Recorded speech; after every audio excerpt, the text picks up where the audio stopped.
এই যে এত ছোটাছুটি, রোজ অফিসের কাজ, বাড়ির কাজ, এরই মধ্যে গড়ে উঠছিল একটা স্বপ্ন।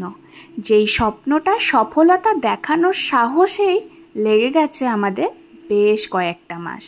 হ্যাঁ, থাইল্যান্ড ট্রিপের গল্পই করতে আসলাম আজকে। যেই জায়গাটাতে না গেলে হয়তো মুখে প্রকাশ করা যাবে না। One of our best decision ছিল।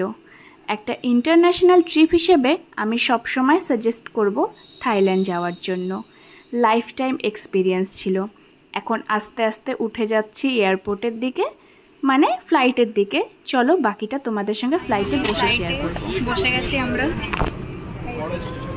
আমরা অনেক রকম প্রসেস ছিল আর আমাদের একটা প্রবলেম হয়েছে, সেটা হচ্ছে লাগেজ নিয়ে। তো সেটা ঠিক আছে, এনিহাও আমরা ম্যানেজ করে নিয়েছি।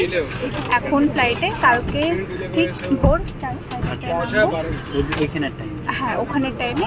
আর ওখানে গিয়ে কী কী করবো না করবো অবশ্যই তোমাদের সঙ্গে সবটা শেয়ার করবো।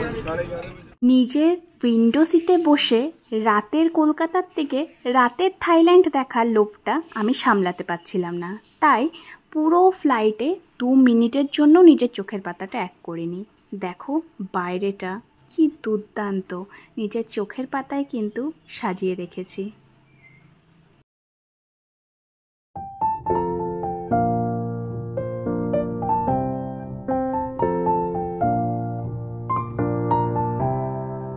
নাও ফাইনালি এতটা অ্যাংজাইটি নিয়ে ভয়ে নিয়ে পৌঁছে গেলাম থাইল্যান্ডের মাটিতে।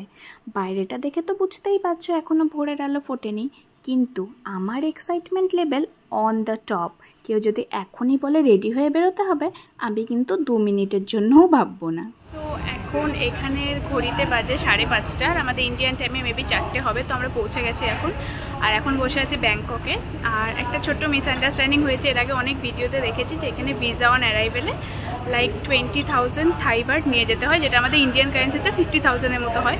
সেরকম কোনো ব্যাপার নেই, জাস্ট কোনো ব্যাপারই নেই। এখানে আমরা আসলাম, ইমিগ্রেশন করালাম, এবারে আমরা নেক্সট ফ্লাইট ধরবো। নেক্সট ফ্লাইটের টাইম আমাদের 9:44-এ। তো এখন অনেকটা টাইম ওয়েট করতে হবে।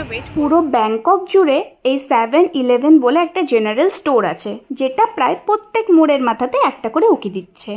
আর যেটাকে বলতে পারো জলের দামে ফলের রস। ভ্যারাইটিস জিনিসপত্র আছে খুব কম প্রাইসে। আমরা এয়ারপোর্টে নামতেই টুক করে 2টো স্ন্যাক্স নিয়ে নিয়েছিলাম, প্রচণ্ড খিদে পাচ্ছিল তো। আর ডোমেস্টিক ফ্লাইটটাও বেশ অনেকটা লেটে। নিজেদের ফার্স্ট ব্রেকফাস্ট মিল এনজয় করতে করতে পুরো এয়ারপোর্টটা একবার ঘুরে দেখলাম। আর কি, আজকের মতো না হয় ব্লগটা এইটুকুই থাকলো। দেখা হবে নেক্সট অন্য কোনো ব্লগে। Bye bye.